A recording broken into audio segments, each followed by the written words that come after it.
Hey guys, Ronnie Chavez here. Today I'm going to be doing a tutorial on the cartwheel and cartwheel to side flip. Now before I get into it, I'm not a gymnast. I never went to gymnastics classes growing up, so I probably won't have perfect, proper form if you were to ask a gymnast. The reason I mention that is because in a lot of these types of videos, I get a few comments where people are like, Ronnie, you're doing this wrong, it doesn't look perfect. And you're right, it's not. I know I'm not perfect at these tricks, but I just know the basic techniques to be able to do the trick and how I learned it. And then I have my own style. It's a more backyard free running style. And so if you do want to learn the proper form and technique, I recommend you just go to a gymnastics gym and learn from a proper coach. But otherwise, if you just want to learn it like the way you've seen me do it, then that's how I'm going to teach you. So let's get started. So the cartwheel is a fun trick to incorporate into free running sequences, and there's two ways I like to use it. One is as a casual cartwheel, a transitional move where if I'm doing a combo of sequences and I just want to add a cartwheel into it to keep my flow going. The other style is a power cartwheel, and that's when you want to actually get a trick out of your cartwheel, and you can actually go do side flips, back fulls, double fulls out of cartwheels. It's just a different setup than the traditional round-off.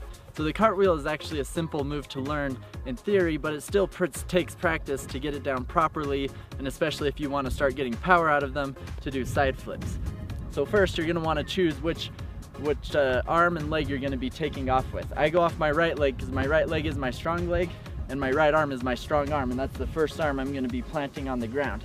And so the first thing I'm going to be doing is planting my right arm directly in front of my foot, and I'm actually not placing it down in front of me like this. It's going to be turned at a 90-degree angle so that as I turn over, my hand isn't going to get twisted. And then from there, I'm going to swing my left hand over to plant right in front of this hand again at a 90-degree angle. And then as I'm jumping, this leg is going to kick over, and this is going to be the leg that I land on, my left leg. And so all together it goes right hand, left leg as I jump off of this leg. And ideally as you do this trick, you want to be straight up and down. So it's almost like you're pushing into a handstand and then falling over onto the other side. A common problem a lot of guys will have learning this trick is they'll be too bent at the waist, or their knees will be bent, and it'll often look like this. And that's where you're not going to be able to get a lot of power out of your cartwheels. So to try and help fix that, you want to really focus on when you're kicking your leg that you lock your legs in and keep them straight and spread out, because the more spread out they are, the easier it's going to be to get around. So after you have that basic motion down, it's basically just practicing that move over and over until you can whip it faster, keep your body straighter, and it just comes down to practice. And I also recommend that you learn it both ways, because it's a really good exercise for body control if you can do this trick both ways.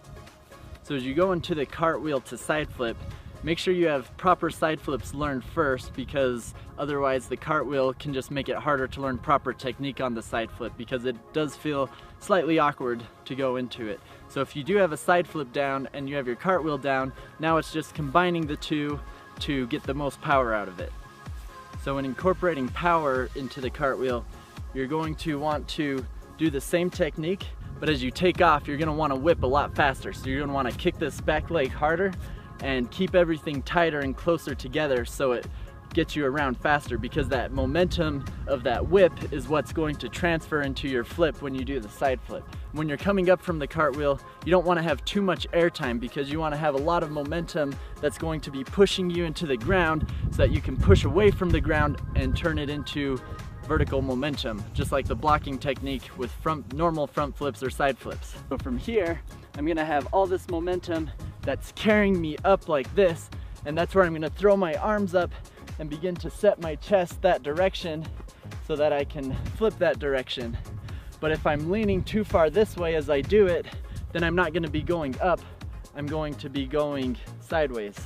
And so you want to make sure that you're stopping your momentum from all that speed from the cartwheel to push it upwards, and then you're doing your proper set with the side flip and going into the flip. So now to connect everything together, we're doing the cartwheel, placing right hand, kicking our left leg over, kicking hard and fast so we get a lot of power, And then from there, you're perfectly set up to then throw your arms, jump up, and throw the tuck for the side flip.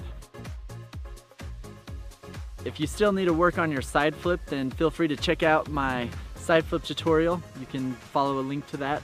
But otherwise, just be safe learning this trick. Just like with anything, even if it seems simple, you can still slip or get hurt, and I don't want to hear about guys getting hurt. That's just not fun, and it's always good to avoid serious injuries. So subscribe for more tutorials, but otherwise, thanks for watching.